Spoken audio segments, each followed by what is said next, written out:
Early morning in Damaturu, Muslims gather for prayers and then a loud bang at the praying ground. Just as many wondered how a suicide bomber gained access to the area despite warnings and restriction of movement, another bomb exploded in the twin suicide bomb attack. Despite the adequate security arrangements that were made, that this morning when we have directed that men going to mosque must be searched about 50 meters away from the mosque. 500 meters away, sorry, not 50. Fortunately, the small girl that is not up to 10 years just approached one of the checkpoints, that is this near the government house here, and blew herself.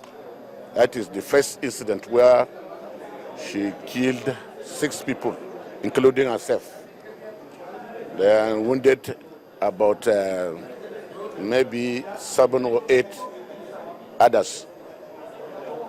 Later on the same spot in Gwang area, inside Gwang, the same female, another 2 female suicide bombers, less than 10 years of age. I think they were going to different directions. They were trying to strategize and see how they can. They went and blew themselves.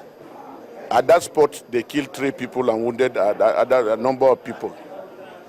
But at now that I'm talking to you, about 13 people have been confirmed dead in the hospital, whereas about 15 others are receiving treatment.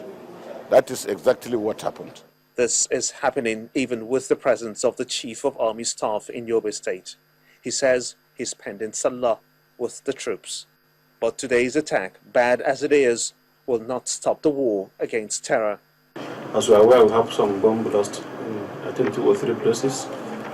Victims were brought here. We had a total of 41 victims. 15 of them died. As I'm talking to you now, 11 are in the accident and emergency ward. The rest have been treated and discharged as patients. Out of these 11, 3 are being referred to Federal Medical Center Nguru as usual. I think they should be leaving any time from now. So as I said, total number of victims 41, number of deaths 15, 11 are on admission now. The others have been discharged as outpatients. The governor, who is barely a month old in office, is worried about the frequent attacks and has asked the federal government to provide more military hardwares to enable the military increase the tempo in the fight against terror. Although I am not the commander in any case, but I have drawn his attention on the need of the federal government to deploy more troops, especially to Yobe, and then equipment, fighting equipment, so that the Nigerian army here will be properly equipped, so that they will live up to the expectation of their responsibility. Just yesterday in Yobe State, 50 people were killed in a similar attack at a market square. For many, the country could only be said to be at peace if the Northeast is secured from terror attacks. And this is the business of government.